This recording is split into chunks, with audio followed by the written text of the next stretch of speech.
project, we're going to be talking about consciousness raising groups for social workers and the environment. I'm Korin Langton.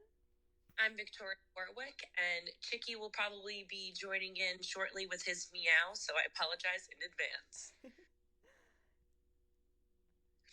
So, Tori, want to take it away with the macro problem? Yes, thank you.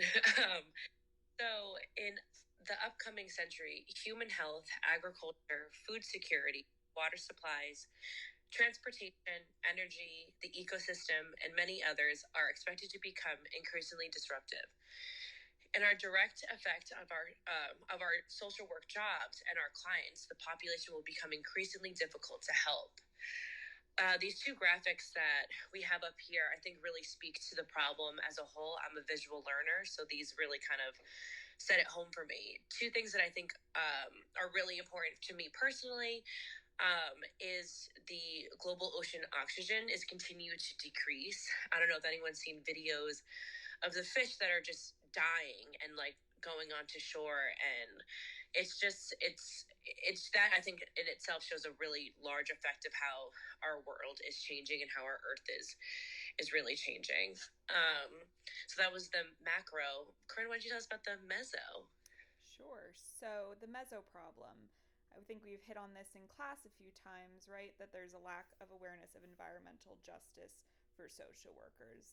We all have kind of mentioned that the MSW curriculum is lacking in environmental justice. There's two elective sections that tackle environmental justice as a whole, and then it is maybe added into one or two classes, other classes that talk about environmental justice. But really, when we think of that person and environmental perspective, the natural environment gets pushed to the side a lot. We're not really thinking about access to fresh air, connection to the environment, how connected they feel to others and planet Earth. So, there's a problem there. And then also the secondary impacts of climate change are going to, cause meso problems such as mass migrations, further inequality, and greater suffering of all humans. And Tori, the micro problem.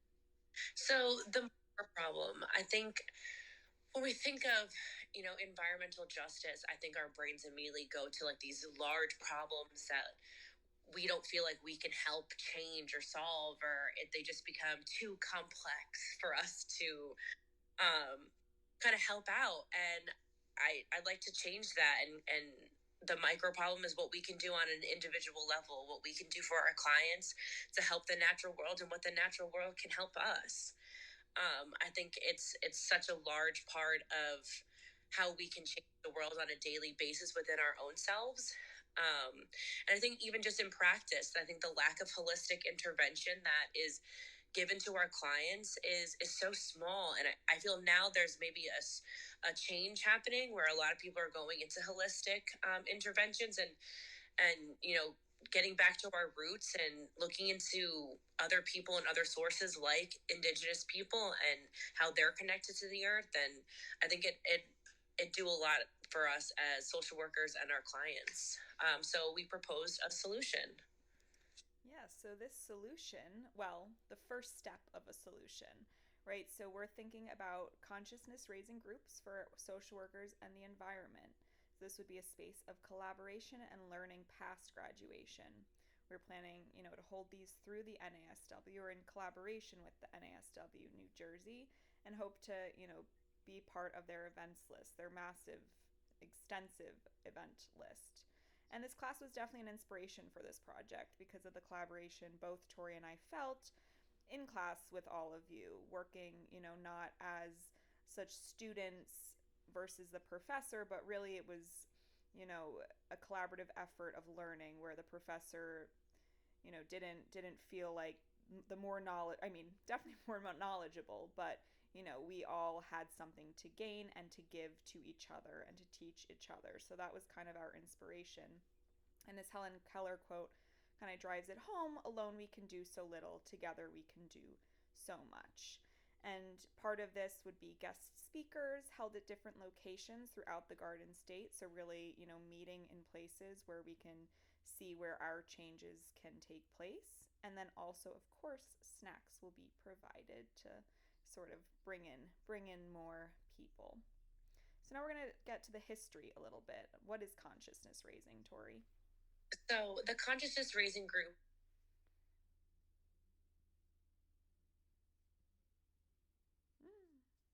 movement. It allowed for more intensive understanding of personal and misunderstood experiences by a group of women.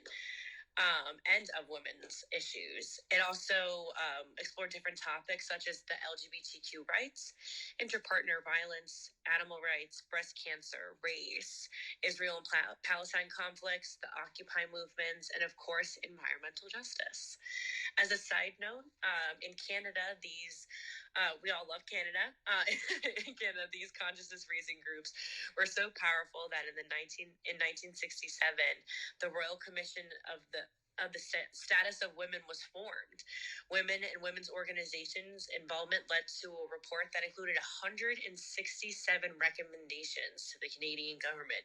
This was like, as me and Korin identify both as feminists, this was such an important aspect of why we wanted to do this, was because of how much they were able to accomplish just for women's rights, and being able to bring this kind of form of activism back and change it to environmental justice and really advocate for our planet would be great. I mean, we've seen the power of what coming together as a community can do, especially with the Black Lives Matter movement. And, you know, just moving forward, I think this was such a brilliant way to try and get communities of people together. Corinne's going to talk a little bit more about the events and everything that have happened. Yeah, so we're also collaborating with the NASW. So the NASW is the largest organization of social workers in the world, and by becoming part of the NASW, you're automatically connected to social work in many diverse and expansive ways. And I recommend, for all of us as students to really consider joining before we graduate, because you do get a discounted rate. I don't work for that NASW, even though this is definitely a plug for joining. You can apply the discount code at the bottom. And use my name, no. But some events in the past month, I actually got to attend the Social Work Student Summit, which was really helpful. They also had a presentation from the Center for Empowerment, an income inequality and systematic racism reckoning event. So there's a lot of, diverse and interesting events going on that I think everyone can find some interest in, and it's a great way to collaborate with different social workers.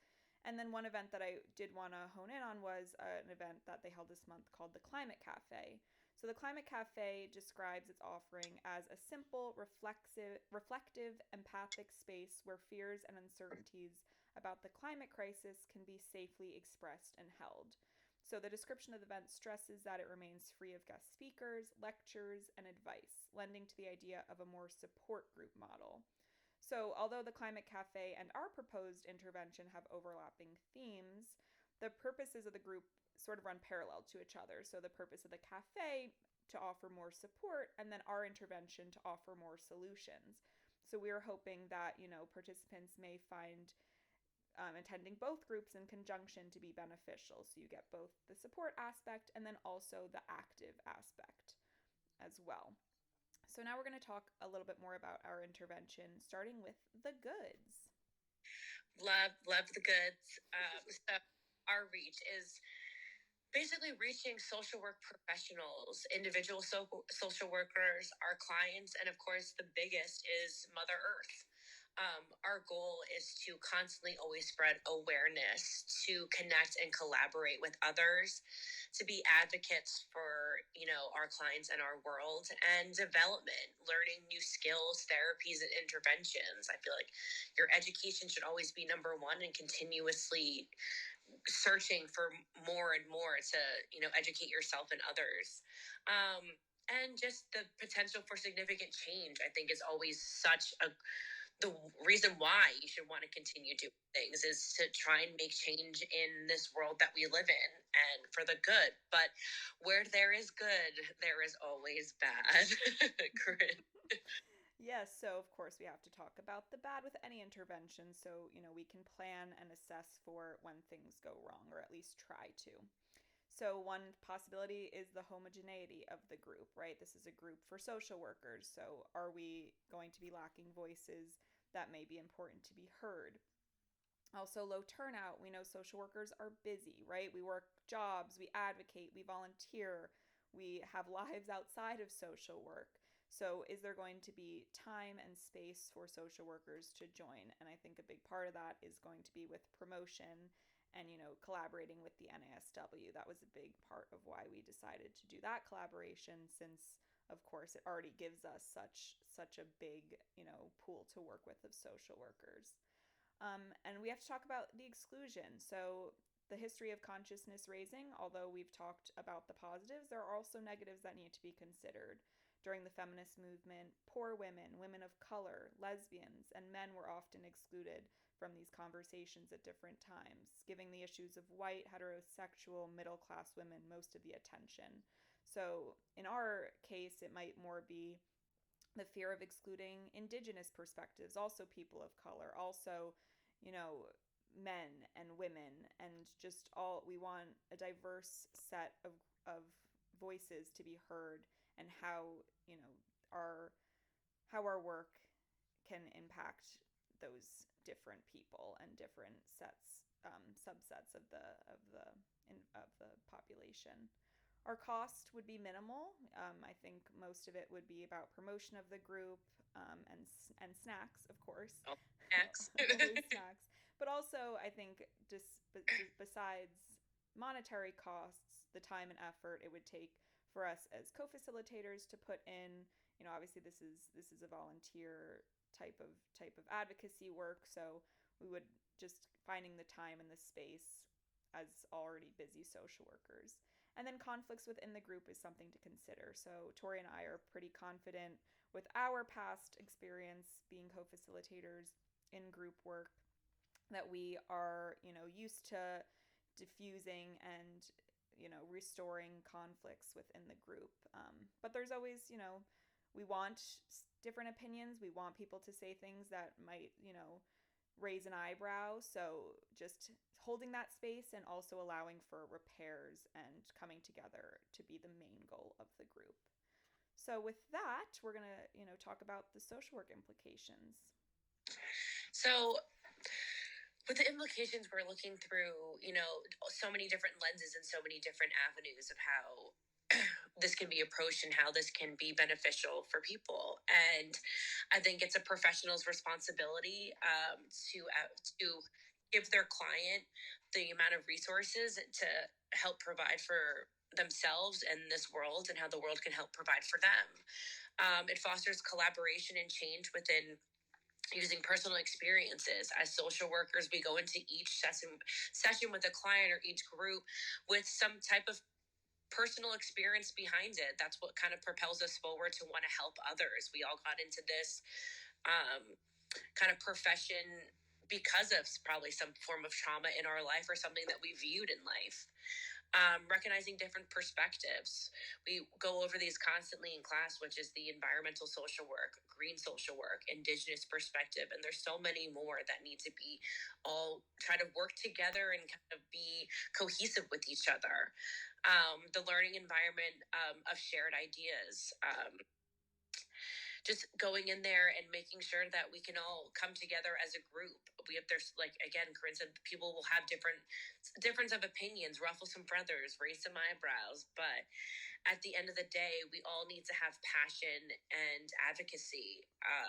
We all went into being social workers to help people and to advocate for people, and that will continue to happen, especially when it's environment based. We only have one planet to live on. We only have one shot at this to try and make it better for future generations. And I think there's such a change in that, and propelling people forward to try and help. And then I think we're going to end off on some really great quotes by some really great people. Yeah, so I'm going to read these quotes out. So first one, you cannot get through a single day without having an impact on the world around you. What you do makes a difference, and you have to decide what kind of difference you want to make. So, as Tori mentioned, we all got into this career as social workers because we care, right? We want to make that difference. And every single day we have the option to do so. And this is just one way of collaborating with others that have that similar vision and working together to make that vision a reality. And then the second quote, when a flower doesn't bloom, you fix the environment in which it grows, not the flower. And I think this really speaks to, what we might be doing now in our social work careers is really trying to fix that flower, right? But unfortunately, you're doing a disservice to both the flower and to the environment when we're not looking at the bigger picture of the environment. And that, of course, we look at that person environment perspective a lot throughout social work. And sometimes I think we do miss that natural environment in which, planet Earth lives. So, really taking both into consideration when doing this work. And we'll end there. Here are the sources we used, and we just want to thank you for listening, and thanks for collaborating with us all semester long, and really all of your great ideas kind of helped bring this idea to our brains. Yes, thank you guys so much.